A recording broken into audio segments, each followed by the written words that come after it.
Technology firms have asked the government to lower taxes in the upcoming budget, promote startups, and increase the ease of doing business. IT industry lobby group NASSCOM has urged the government to prescribe timelines for closure of advance pricing agreements, APAS. The government should also notify safe harbor rules for entities with a turnover of up to 1,000 crore rupees and reduce the tax rate of the IT and IT-enabled services industry to 15% from 17% minus 24%, said Ashish Agarwal, Vice President and Head of Public Policy, NASSCOM. This will make it competitive for MNCs to set up global capability centers in India. It will also help reduce tax litigation, he said. The government should streamline APAS, mutual agreement procedures, maps, regulations, and benchmarking, added PN Sudarshan, partner in TMT industry leader, Deloitte. The government should prescribe fixed timelines for the closure of APAS and enhance the bandwidth of the upper teams to reduce the huge backlog of cases, Sudarshan said, concurring with NASSCOM on notifying safe harbor margins for entities with a turnover of up to 1,000 crore. The government should also rationalize the safe harbor markups in line with the benchmarks available and increase the applicability threshold, he said. The Software Companies Association also suggested that the government should constitute an alternative dispute resolution body composed of members from revenue and industry, in place of a dispute resolution panel. This will help in resolving long pending disputes and increase the confidence of taxpayers, NASSCOM said. The DRP mechanism, which is at present a taxpayer-specific dispute resolution, needs to be replaced with a neutral alternative body, Sudarshan said. रूस के आक्रमण के खिलाफ अपनी लड़ाई में एक संभावित मोड़ के रूप में कीव द्वारा उठाए गए कदमों की सराहना करते हुए जर्मनी द्वारा इसी तरह की घोषणा के साथ एक टैबू को तोड़ने के बाद संयुक्त राज्य अमेरिका ने बुधवार को कहा कि वह यूक्रेन को अपने सबसे उन्नत युद्धक टैंकों में से 31 की आपूर्ति करेगा। M1 अब्राम टैंक देने के अमेरिका के फैसले ने जर्मनी के साथ एक राजनयिक गतिरोध को तोड़ने में मदद की कि रूस के साथ युद्ध में कीव की सबसे अच्छी मदद कैसे की जाए, जिसने घंटे पहले तेंदुए-2 टैंकों को एक खतरनाक उकसावे के रूप में प्रदान करने के बलिन के फैसले की निंदा की थी। वाशिंगटन कठिन से बनाए रखने वाले अब्राम टैंकों को तैनात करने के विचार से सावधान था, लेकिन जर्मनी को अपने अधिक आसानी से संचालित तेंदुए-2 टैंकों को यूक्रेन भेजने के लिए राजी करने के लिए रणनीति बदलनी पड़ी। पश्चिमी सहयोगी यूक्रेन को एक संभावित वसंत प्रति आक्रमण के लिए तैयार करने में मदद करना चाहते हैं ताकि रूस को यूक्रेन के दक्षिण और पूर्व में उस क्षेत्र से बाहर निकालने की कोशिश की जा सके जिसे उसने 11 महीने पहले अपने पड़ोसी पर आक्रमण करने के बाद से जब्त कर लिया है। व्हाइट हाउस ने कहा कि बाइडेन ने बुधवार को German chancellor Olaf Scholz, France के राष्ट्रपति इमैनुएल मैक्रोन और इटली के प्रधानमंत्रियों जियोर्जिया मेलोनी और ब्रिटेन के ऋषि सुनक के साथ कीव के समर्थन में अपने देशों के करीबी सहयोग पर बात की। कीव पश्चिमी मुख्य युद्धक टैंकों के लिए महीनों से मांग कर रहा है जो उसकी सेना को अधिक मारक क्षमता, सुरक्षा और गतिशीलता प्रदान करेगा ताकि रूसी सीमा रेखाओं को तोड़ सके और कब्जे वाले क्षेत्र को संभावित रूप से पुनः प्राप्त कर सके। जर्मनी, पहले नाजी अतीत को देखते हुए आक्रामक हथियारों के निर्यात के लिए गहरी अनिच्छा के बीच पश्चिम की पकड़ से बाहर था।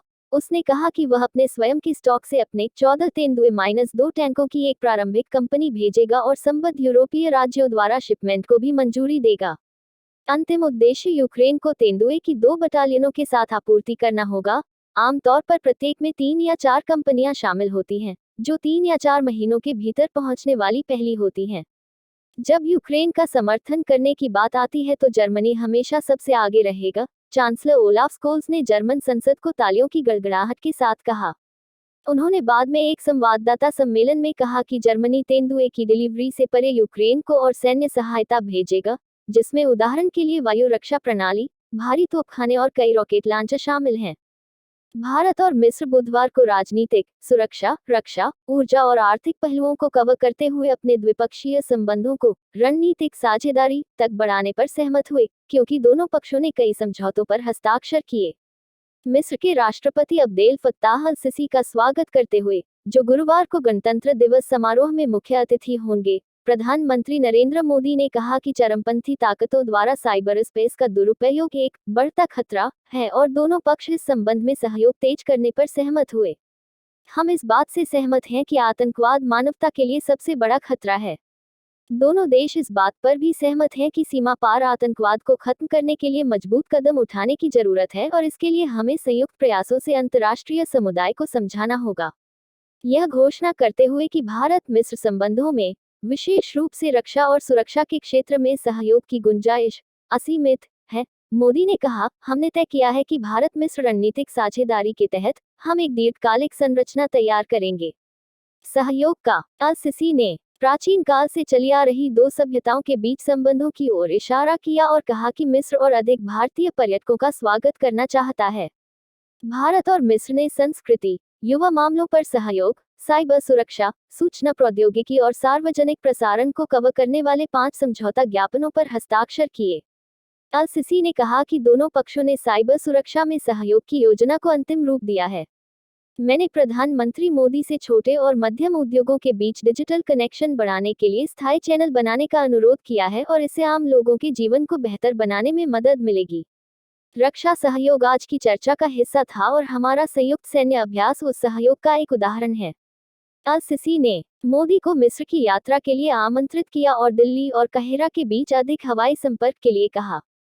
अल सिसी ने कहा कि उन्होंने मोदी को मिस्र में निवेश के अवसरों और निवेश आकर्षित करने के लिए उनकी सरकार के उपायों के बारे में बताया। उन्होंने आतंकवाद के बारे में भी बात की और COP27 पर चर्चा की। उन्होंने कहा, हमने हरित हाइड्रोजन और नवीकरणीय ऊर्जा क्षेत्रों में सहयोग पर भी चर्चा की। पर्यटन को बढ़ावा देने के लिए दोनों देशों के बीच कनेक्टिविटी के मुद्दे पर भी चर्चा हुई।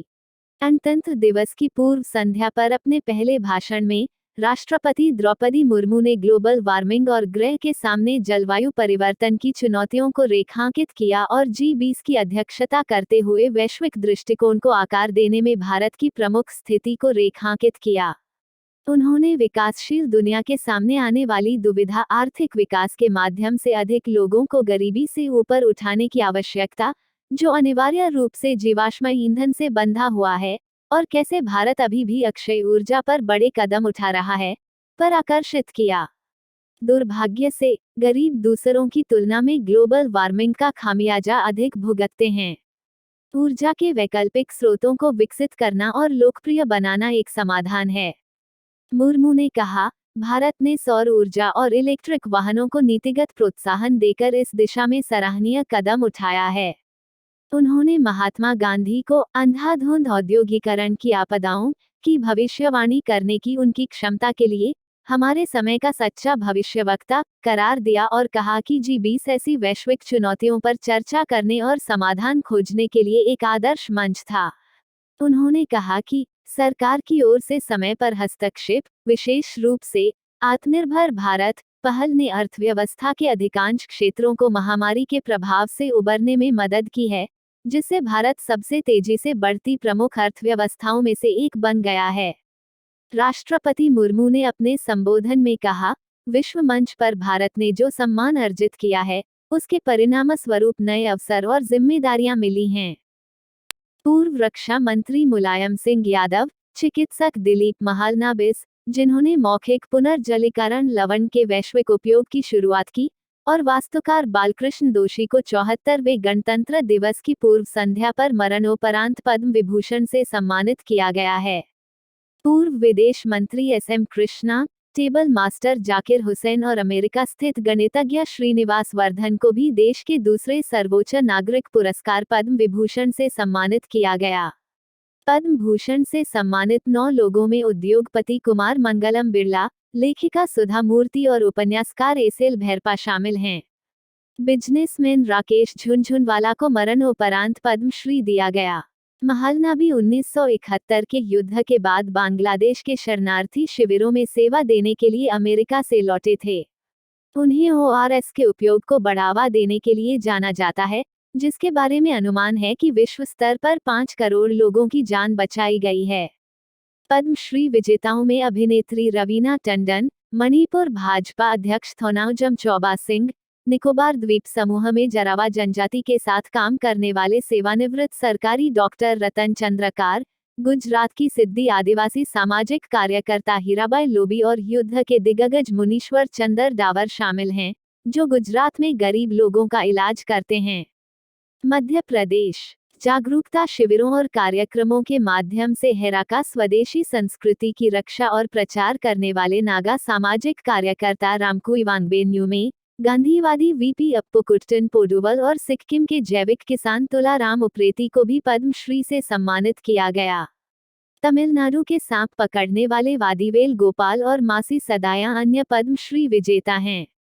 औपचारिक शिक्षा की कमी के बावजूद दोनों ने दुनिया भर में सांपों को बचाया और सांप पकड़ने वालों को प्रशिक्षित किया। वे सांपों को बचाने के लिए अपने पूर्वजों से विरासत में मिली स्वदेशी तकनीक का इस्तेमाल करते हैं। 2017 में फ्लोरिडा विश्वविद्यालय द्वारा वित्त पोषित एक पायलट पायथन डिटेक्शन प्रोजेक्ट के लिए दोनों को फ्लोरिडा ले जाया गया था। उन्होंने वहां 27 से ज्यादा अजगरों को रेस्क्यू किया। 1954 में स्थापित पद्म पुरस्कारों की घोषणा हर साल गणतंत्र दिवस की पूर्व संध्या पर की जाती है और यह कला, सामाजिक कार्य, सार्वजनिक मामलों, विज्ञान, इंजीनियरिंग, व्यापार, उद्योग, चिकित्सा, साहित्य, शिक्षा, खेल और नागरिक के क्षेत्र में दिए जाते हैं। हर साल सेवा। इस वर्ष 6 पद्म विभूषण, 9 पद्म भूषण और 91 पद्मश्री पुरस्कार प्रदान किए गए हैं, जिनमें से 19 महिलाओं के लिए हैं। प्रधानमंत्री नरेंद्र मोदी ने ट्वीट कर विजेताओं को बधाई दी। उन्होंने कहा, भारत राष्ट्र के लिए उनके समृद्ध और विविध योगदान और हमारे विकास पथ को बढ़ाने के उनके प्रयासों को संजोता है। भारत के सकल घरेलू उत्पाद जीडीपी की वृद्धि दर कैलेंडर वर्ष 2023 में 5.8% रहने का अनुमान है, जो 2022 में अनुमानित 6.4% थी, क्योंकि उच्च ब्याज दरें और वैश्विक आर्थिक मंदी निवेश और निर्यात प्रदर्शन को प्रभावित करती है। संयुक्त राष्ट्र ने बुधवार को कहा, अपनी विश्व आर्थिक स्थिति और संभावनाएं 2023 रिपोर्ट में यूएन ने कहा कि दक्षिण एशिया में आर्थिक दृष्टिकोण, उच्च खाद्य और ऊर्जा की कीमतों, मौद्रिक तंगी और राजकोषीय कमजोरियों के कारण काफी बिगड़ गया है। औसत जीडीपी विकास दर 4.8 के मध्यम रहने का अनुमान है। 2023 में 5, 2022 में 6% से। संयुक्त राष्ट्र ने कहा, भारत में आर्थिक विकास 2023 में मध्यम होने का अनुमान है। निवेश पर उच्च ब्याज दरों का भार और धीमी वैश्विक वृद्धि कमजोर निर्यात है। सरकार ने 2021-22 में 8.7% के मुकाबले वित्त वर्ष 23 में भारत की वास्तविक जीडीपी वृद्धि 7% होने का अनुमान लगाया है। संयुक्त राष्ट्र के अनुसार भारत की वार्षिक मुद्रास्फीति 2022 में 7.1% अनुमानित है, जो केंद्रीय बैंक द्वारा निर्धारित 2-6% लक्ष्य बैंड से अधिक है, लेकिन 2023 में वैश्विक कमोडिटी की कीमतों में नरमी और धीमी गति से 5.5% तक गिरावट की उम्मीद है। मुद्रा मूल्यह्रास आयातित मुद्रास्फीति को कम करता है। रिपोर्ट के अनुसार बड़ी अर्थव्यवस्थाओं में भारत में बेरोजगारी दर 4 साल के निचले स्तर 6.4% पर आ गई, क्योंकि अर्थव्यवस्था ने 2022 में शहरी और ग्रामीण दोनों क्षेत्रों में नौकरियां जोड़ी। पूरे क्षेत्र में श्रम बाजार में सुधार असमान रहा है। यह देखते हुए कि भारत में बेरोजगारी की दर 2022 में शहरी और ग्रामीण रोजगार में वृद्धि के माध्यम से पूर्व महामारी के स्तर तक गिर गई, यूएन ने कहा, लेकिन महामारी के गंभीर प्रभावों को देखते हुए युवा रोजगार पूर्व महामारी के स्तर से नीचे रहा, विशेष रूप से युवा महिलाओं में 34 आर्थिक क्षेत्रों पर जहां महिलाओं का समूह होता है। रिपोर्ट में उपाख्यानात्मक साक्ष्य का उल्लेख किया गया है जो बताता है कि चीन में विदेशी कंपनियों की बढ़ती संख्या अन्य एशियाई देशों में स्थानांतरित करने पर विचार कर रही है। अध्ययनों से उदाहरणों का हवाला देते हुए इसमें एप्पल का उदाहरण है, जिसने अपने कुछ उत्पादन को चीन के बाहर भारत और वियतनाम में स्थानांतरित करने की योजना में तेजी लाई है। शंघाई 2022 में अमेरिकन चैम्बर ऑफ कॉमर्स द्वारा हाल ही में किए गए एक सर्वेक्षण से पता चलता है कि 2022 में चीन में नियोजित निवेश को पुनर्निर्देशित करने वाली अमेरिकी कंपनियों में से 1/3 ने 2021 में ऐसा करने वाली फर्मों की संख्या को लगभग दोगुना कर दिया है। संयुक्त राष्ट्र ने कहा कि लगभग 1 दर्जन देशों में, जिनमें कई बड़ी अर्थव्यवस्थाएं, विशेष रूप से ब्राजील, भारत, नाइजीरिया और पाकिस्तान शामिल हैं, अनुमान बताते हैं कि सरकारों ने 2022 में ब्याज भुगतान पर राजस्व का 20% से अधिक खर्च किया। विकासशील देशों के लिए उच्च ऋण सेवा लागत। इसने कहा कि भारत में अतिरिक्त ब्याज भुगतान कुल सरकारी व्यय का 8.7% होगा, जो 2020 में कुल बजट में शिक्षा के हिस्से से 1% अधिक है। सुप्रीम कोर्ट ने बुधवार को भारतीय रिजर्व बैंक से कहा कि वह बैड लोन से निपटने के लिए एक उच्च स्तरीय समिति की सिफारिशों को लागू करने के लिए उठाए जाने वाले कदमों के बारे में बताए। न्यायमूर्ति संजय के कौल की अगुवाई वाली पीठ ने आरबीआई को अपना जवाब दाखिल करने के लिए 4 सप्ताह का समय दिया। यह निर्देश केंद्रीय बैंक द्वारा यह कहने के बाद आया कि उसने बैंकिंग सुधारों का अध्ययन करने के लिए सरकार द्वारा गठित 5 सदस्यीय समिति की सिफारिशों को स्वीकार कर लिया है। 2017 में गैर निष्पादित संपत्तियों की वसूली के अपने सुझावों में समिति ने कहा कि बैंकों को अपनी वेबसाइटों पर उन छूटकर्ताओं की सूची प्रकाशित करनी चाहिए जिनके नाम पहले से ही सार्वजनिक डोमेन में हैं या जहां सरफेसी अधिनियम के तहत वसूली की कार्यवाही शुरू की गई है। इसमें यह भी कहा गया है कि धन की हेराफेरी के लिए प्रवर्तकों को व्यक्तिगत रूप से उत्तरदायी बनाया जाना चाहिए। आरबीआई ने एक हलफनामे में कहा है कि बैंकों को निर्देश जारी किए जा रहे हैं कि वे किसी खाते को इरादतन छूट के मामले में वर्गीकृत करने या उसके एनपीए बनने के 60 दिनों के भीतर, जहां जोखिम 50 करोड़ रुपए से अधिक है, के रूप में वर्गीकृत करने पर विचार करें। केंद्रीय बैंक ने कहा कि वह कर्जदारों को शामिल करने के लिए विलफुल डिफॉल्टर्स की परिभाषा का विस्तार कर रहा है, जो इक्विटी डालने के लिए प्रतिबद्ध थे, लेकिन अंततः ऐसा करने में विफल रहे। यह उधारकर्ताओं की समूह संस्थाओं के बारे में जानकारी एकत्र करने के लिए बड़े क्रेडिट पर सूचना के केंद्रीय भंडार से डेटा का उपयोग करके बैंकों की व्यवहार्यता का भी पता लगा रहा है। आरबीआई ने दावा किया कि उसके प्रयासों के परिणामस्वरूप एनपीए में भारी गिरावट आई है। सुनवाई के दौरान न्यायमूर्ति कौल ने टिप्पणी की, हमें सार्वजनिक धन के मुद्दे को संतुलित करना होगा और यह देखते हुए कि समाप्त करने की प्रक्रिया बहुत बोझिल नहीं है। हमने कई मामले देखे हैं जहां कुछ भी नहीं हुआ, जिन लोगों ने निवेश किया था उन्हें छोड़ दिया गया था। न्यायाधीश ने कहा कि प्राथमिकता उन मामलों पर होनी चाहिए जिनमें बड़ी रकम है। सरकार की ओर से पेश सॉलिसिटर जनरल तुषार मेहता ने कहा कि बैंक ग्राहक संबंध प्रत्ययी थे और इंसॉल्वेंसी एंड बैंक्रप्सी कोड और सरफेसी एक्ट जैसे कानूनों के माध्यम से इस मुद्दे से निपटने के लिए अलग अलग व्यवस्थाएं थीं। भारतीय बैंक क्रेडिट ग्रोथ में बैंगनी पैच को भुनाने के लिए शाखाओं को जोड़ने की होड़ में है। जबकि डिजिटल बैंकिंग तेजी से बढ़ रही है, बैंकों को लगता है कि एक भौतिक प्लस ऑनलाइन दृष्टिकोण यहां रहने के लिए है। इस प्रवृत्ति का नेतृत्व निजी बैंकों द्वारा किया जाता है। अकेले एचडीएफसी बैंक ने दिसंबर तिमाही में 684 शाखाएं खोली और वित्तीय वर्ष के लिए 1500 से अधिक शाखाएं जोड़ने का लक्ष्य है। एचडीएफसी बैंक के मुख्य वित्तीय अधिकारी श्रीनिवासन वैद्यनाथन ने कहा, हम शाखा निर्माण की रणनीति पर काम कर रहे हैं और 600 और शाखाएं पाइपलाइन में हैं। डिपॉजिट शेयर हासिल करने के लिए लक्ष्य बाजार की तुलना में तेजी से बढ़ना है। हम अपने वितरण का विस्तार करके और ग्राहक के करीब पहुंचकर वहां पहुंचने का प्रयास कर रहे हैं। उद्धरण चिन्ह आईसीआईसीआई बैंक ने अप्रैल से दिसंबर 2022 के बीच लगभग 300 शाखाएं खोली और पिछले महीने के अंत में उसके पास 5718 शाखाओं का नेटवर्क था।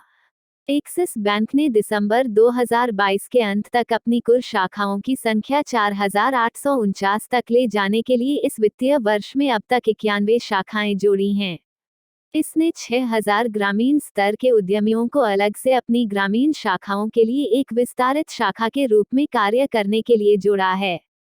एक्सिस बैंक के प्रबंध निदेशक अमिताभ चौधरी ने कहा, तिमाही के दौरान हमने अपने समग्र CSC-VLE नेटवर्क को 60,200 से अधिक तक ले जाने के लिए लगभग 6,000 VLE ग्राम स्तर के उद्यमी जोड़े। वे हमारी 2065 भारत शाखाओं के लिए विस्तारित शाखा के रूप में कार्य करेंगे। दिसंबर तिमाही में CSC नेटवर्क के माध्यम से संवितरण 5 गुना से अधिक हो गया है। इंडसइंड बैंक ने अप्रैल-दिसंबर के दौरान 341 शाखाएं जोड़ी, जिससे कुल शाखाएं 2384 हो गईं। भारतीय रिजर्व बैंक RBI के आंकड़ों के अनुसार ग्रामीण स्वास्थ्य नौकरियों को और अधिक आकर्षक बनाएं। ग्रामीण स्वास्थ्य सांख्यिकी 2021-22 भारत की स्वास्थ्य सेवा की स्थिति की निराशाजनक तस्वीर पेश करती है। सामुदायिक स्वास्थ्य केंद्रों CHC में चिकित्सा कर्मचारियों की भारी कमी है, सर्जनों की 83%, बाल रोग विशेषज्ञों की 82% और सामान्य चिकित्सकों की 79% कमी है। ऑपरेशन थिएटर, एक्स-रे सुविधाएं और प्रयोगशालाएं काम नहीं कर रही हैं क्योंकि आवश्यक सुविधाएं और कर्मचारी अधिकांश भाग के लिए गायब हैं। यह वास्तव में एक ऐसे देश में एक घोटाला है जो एक दिन प्रथम विश्व साख का लक्ष्य रखता है। एक कार्यशील स्वास्थ्य सेवा प्रणाली के लिए बुनियादी ढांचे और सुविधाओं, योग्य कर्मियों, डॉक्टरों, नर्सों, सहायक कर्मचारियों और नियमित चिकित्सा आपूर्ति की आवश्यकता होती है। हर मामले में ग्रामीण स्वास्थ्य प्रणाली बुरी तरह विफल रही है। यदि भारत जनसांख्यिकीय लाभांश प्राप्त करने के प्रति गंभीर है, त्रिस्तरीय प्रणाली स्वास्थ्य उपकेंद्र एससी, प्राथमिक स्वास्थ्य केंद्र पीएचसी और सीएचसी कमी और अनुपस्थिति की विशेषता है। यह सुनिश्चित करने के लिए कि स्वास्थ्य सेवा के प्रत्येक स्तर पर कर्मचारी हैं, प्रोत्साहन प्रदान करने की आवश्यकता होगी, इसे प्रवेश की शर्त बनानी होगी या फ्रीशिप और छात्रवृत्ति का उपयोग करने की आवश्यकता होगी। सभी एससी और पीएचसी में एक सामान्य चिकित्सक, सहायक नर्स, दाई और स्वास्थ्य कार्यकर्ता हैं। लेकिन कागजों पर भी इनमें स्टाफ की कमी है। अधिक धन, हालांकि आवश्यक है, समस्या को ठीक करने के लिए अकेले पर्याप्त नहीं है। नियुक्त चिकित्सा कर्मचारियों को वास्तव में अपना काम करने के लिए सुनिश्चित करने के लिए मजबूत जवाबदेही के साथ एक कार्य प्रणाली की आवश्यकता होती है। इस चरम ग्रामीण शहरी असमानता को ठीक करने के लिए डॉक्टरों, नर्सों और तकनीकी कर्मचारियों को साइन अप करने के लिए प्रोत्साहन की आवश्यकता होगी। एक कार्यक्रम जो युवा चिकित्सा स्नातकों और नए सेवानिवृत्त स्वास्थ्य चिकित्सकों को 4-5 साल का रोजगार अनुबंध देता है, ग्रामीण क्षेत्रों में सेवा करने के लिए स्वास्थ्य सेवा कर्मचारियों को प्राप्त कर सकता है। ग्रामीण केंद्रों की सेवा के लिए जिलों में शिक्षण अस्पतालों को प्राप्त करना एक और काम है।